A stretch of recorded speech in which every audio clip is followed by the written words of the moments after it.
Hello adventurers and welcome back to my channel. Today we are at the Yuma Proving Grounds Visitor Center where we're going to be checking out a really neat outdoor museum space. This is one that I definitely am interested in, and I think you guys will be too. It's a little bit of military history, some really cool military vehicles, and a lot of interesting information for us. So buckle up, Buttercup, because we are going right over here. Okay, so as we walk around today, we're going to learn a little bit about some of these vehicles. I think this is a great way for you to get out and see part of our military live and in action here in a place that is actually very important. The Yuma Proving Grounds is one of the largest test sites for large range artillery in the entire nation. And so here we get to see what some of that might look like in a practical application with the vehicles themselves. So today is going to be interesting. They have a few resources for us to learn from. So let's go check out exactly what they show us with each one of these vehicles as I show you a few things about them. So each one of the different vehicles has a sign like this in front of it telling you which kind of vehicle it is, some facts about it, and then also where they might have been used. For example, this M113A1 armored personnel carrier was a lightweight armored personnel carrier that was used for the infantry units, and it was used extensively throughout Vietnam and Saudi Arabia during different engagements. So as we're looking at it, you can see that this was used to transport and furnish protection for the different troops with full equipment or cargo. They also use these to transport water and other items, both across the seas and then also on land. So they have to be very versatile, and you can see that in the construction and also how well these things could navigate based on what they look like. So these are track systems, so they could run just about anywhere. These are a slower moving vehicle for the most part, but they also do have gunneries on the top so they can defend these as they go. Now this is an interesting look at these because you may not be able to see these up close and personal in any other capacity unless you're at a museum. So being able to see the different moving parts, the different hatches, and then also where they might get inside so that they could stay protected is really, really neat. Now this is the M551 Sheridan Armored Reconnaissance Airborne Assault Vehicle, and this was also used in Vietnam and Saudi Arabia. Now this one's a little bit different though, because you can see here it combines the qualities for light reconnaissance and also airborne assault vehicles, and it's armed with a 152 millimeter gun launcher, and it will fire 152 millimeter ammunition. That is a guided missile that is huge coming out of this bad boy right up here. That is crazy. These things could do a lot of damage. So when we're looking at these, we're looking at them with respect. We're looking at them and thinking of all the people who have served and had to learn how to operate these, and then who have also been in the field having to be in really scary conditions probably in one of these. This is the M60 main battle tank. It's fourth in a series of tanks that were known as the Patton tanks, and it was primarily used for the Army and Marines during much of the Cold War and saw limited use during the operations in Desert Storm. Now, as we're moving around, I just want to kind of put some context to the size of these things, because looking at them on the screen, either on your phone or on your television, it's quite a different experience than being here in person. Being here in person, I am 5'7", okay? 5'7", and with the floof, maybe 5'9". I don't even get barely to the top of the tracks on these. And there's a whole nother me up there. So if I was standing on top of my own shoulders, then I might be able to reach the top. But otherwise, these are large and in charge. They're huge. And they have to be very rugged and durable to be able to cross over the crazy terrain, but also to be able to do the things they need with the weight. And so as I'm looking at this, it's kind of intimidating to see the sheer size of these. And we've been to a lot of military places here on the channel before, but it always baffles me when you see something like this to know just how much goes into making one of these, but also into driving it and being a part of that during those weird times. But you can see, as we kind of back away, large and in charge. Just for reference, this is probably like 3 dimples long, so 3 NV200s long. This one is a little bit different because it has this thing on the top that almost comes to a Y and has a pulley system on top of it. I'm curious to see what this one is. It also has this plow scoop on the front. And so as we're looking at it, it is very, very intimidating looking. Looks like this could be used to clear out just about anything that is in front of you, and that it could be used in a variety of different things. But let's go over here and find out what this guy's called. This is the M728 combat engineer vehicle, and it's armed with a short-barreled 165 millimeter M135 demolition gun, which fires these high explosive plastic rounds, and it is mounted on the front part, and it has a hydraulically operated dozer blade, which is what we saw in the front, and that's used for clearing obstacles just like we had assumed. It's pretty interesting to see that this one was used in Desert Storm, Saudi Arabia, Vietnam, and you could see how impactful something like this would be, because especially in an area that has been debris torn, there's rubble everywhere, they need to be able to get through. And using something like this, they could go ahead and clear out a space so they could just keep on pushing. And I think that this is probably one of the only ones like this I have seen. So this is very neat. You almost have to be that huge though in order to get through some of these places to do the things you have to do. And again, I don't come anywhere near the top of this one either. I'm pretty sure that the smallest one was the first one that we saw, and that guy's big. But this is just tipping the little tiny piece of the iceberg here. There's so many other things. I'm just gonna show you a few of these. I encourage you guys to come out and read each one of the signs to learn for yourself. But the entire other side over here, oh my goodness.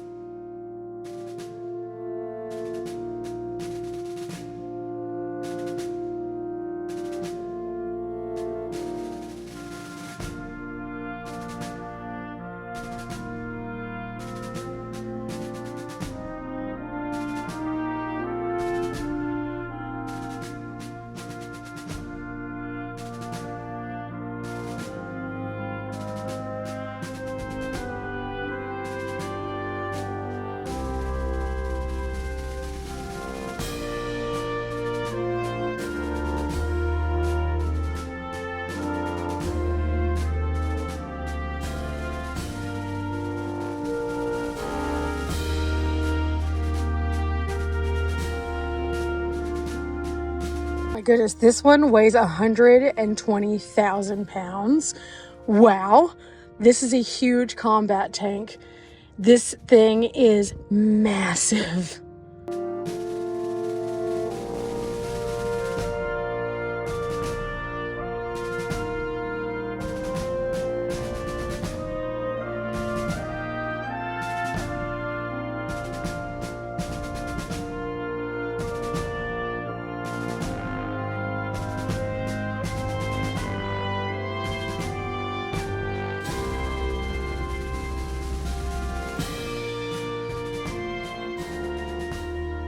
This one's interesting. Look at this front right here, or maybe this is the back.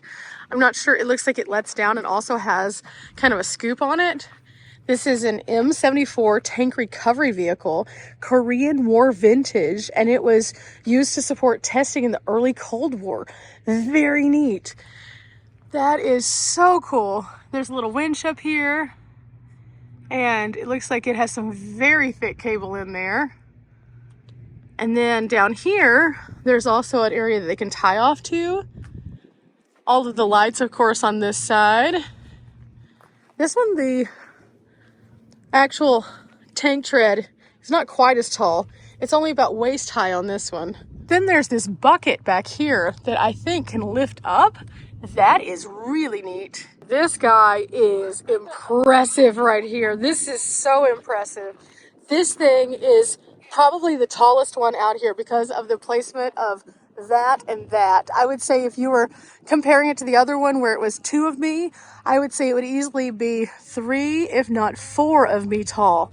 So from the tracks down here all the way up, this thing is so big. It happens to be the Sergeant York 40 millimeter anti-aircraft weapons system. This was an experimental unit that they used. And this is the interesting part. Like, when it's an experimental unit, they may have used this to test out something that they were interested in using for the actual combat, and it may not have worked out, or it could be something that they used only for a short time. In military terms, experimental can mean a lot of different things.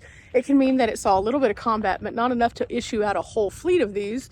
It could be that they just used it for testing to see if it was going to be something that they wanted to implement. There's a lot of different interpretations, but this guy is awesome. When you're looking at it, and I step up right next to it, you can see that the actual tracks on it go all the way up to my shoulder. And then you have a few little foothold areas, and then also areas to climb up and in. And then you have the two big stacks up at the top, which I believe actually are the ones that shoot out the artillery from that one. So that is really, really neat. Now, as a person who is not involved in the military, I respect the military very much so. I enjoy learning through exhibits like these, and you can too. And that's the nice thing. We grow from our experiences and our brain wrinkles, and so that's why we come here to get lots of them. But there's a few other cool things that I haven't even made it to yet. So we're gonna get some context really quickly, and then we're gonna go check them out. And apparently it's gonna rain today. So we're gonna do this kind of at a fast walk. Right over here we have some context under this pavilion about Camp Laguna. And from 1943 to 1944, this was a desert training facility area. And it was the first of its kind for the training during World War II. It became the California and Arizona maneuver area, and it campaigned focused on North Africa, but they did focus on other training for all over the world.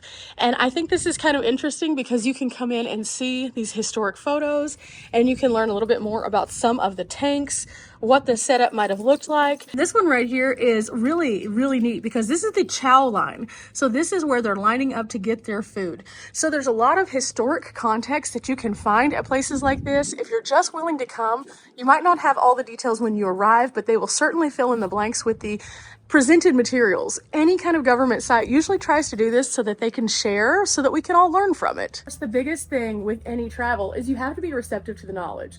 If you're out there and you're just enjoying coming and seeing something that you haven't seen before, all it takes is you just reading a sign or coming over to a kiosk like this, and suddenly the brain wrinkles can be there.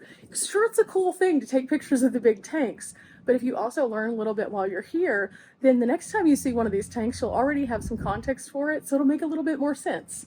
So, as I always say, we learn from the past to make a better tomorrow, and sometimes that just means military history. We also have a really nice sign here about the actual Yuma Proving Grounds from 1963 to the present during the administration of John F. Kennedy. We were actually able to have this facility started as the Yuma Proving Grounds, or as it is known today, it is the U.S. Army Yuma Proving Ground. And again, more historic photos showing how that they have tested out items, the equipment that they use, the things that they are deploying to test out some of those longer range artillery pieces. And I think that this is a great way for us to see our government at work, and also to understand that everyday people come to serve in our armed forces, and they're sent to places like this, and they are the ones who develop the technology of the future. Okay, with that said, I'm going to show you a little bit more of the context of where we are by showing you some of the large artillery, and then we're going to get back to the van and get off to our next adventure. This place is so neat. There's also a visitor entrance. I do not think that they have patches, but I might go in there just to find out.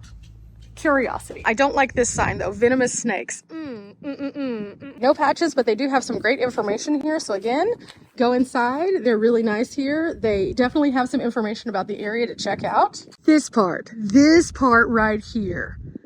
This is crazy. First one is the Honest John rocket. And honestly, this is one of the bigger rockets that I've seen. Then just over the way, we have one that's about half the size of Honest John over here. And half the size might be a little bit nice to it. It's probably realistically a quarter of the size of Honest John. It's the XM-51 Little John, and it was used as the little brother, and it was the smallest nuclear capable rocket that was found to be used, and it was used between 1958 and 59. But this is what it looks like. Much smaller, much more dainty, and still packed a big old punch. One of the things that I've learned through coming to places like this is sometimes we see things and our perception of them is, oh my gosh, it's so big. But they can pack a lot into a tiny little thing. And as technology continues to improve, the payloads in those continue to improve as well. So they don't necessarily always have to use something as large as the Big John over there. They could use something much smaller and have the same exact impact in a more targeted way. Now, this next one, on the other hand, requires an entire vehicle just to move it around. This guy is the M386 launcher with a 762 millimeter rocket. It was truck mounted, and this guy was something else. The launcher is mounted on a truck chassis, as you can see, and it's equipped with a manual traversing mechanism and the power and manual elevating mechanism so that they can direct and drive this one in the direction that they would like it to go before it launches. This area also, they have a variety of different launching mechanisms for different kinds of things, and you can see as we kind of go past them, they come in all shapes and sizes, and different kinds of things could be propelled out of them in a firing system to go toward the enemy. Familiar to most is the howitzer. This is an M114 155 millimeter towed howitzer. This one actually saw action in World War II as well as the Korean War and Vietnam before making its final home here at the Proving Grounds for us to see in this outdoor display.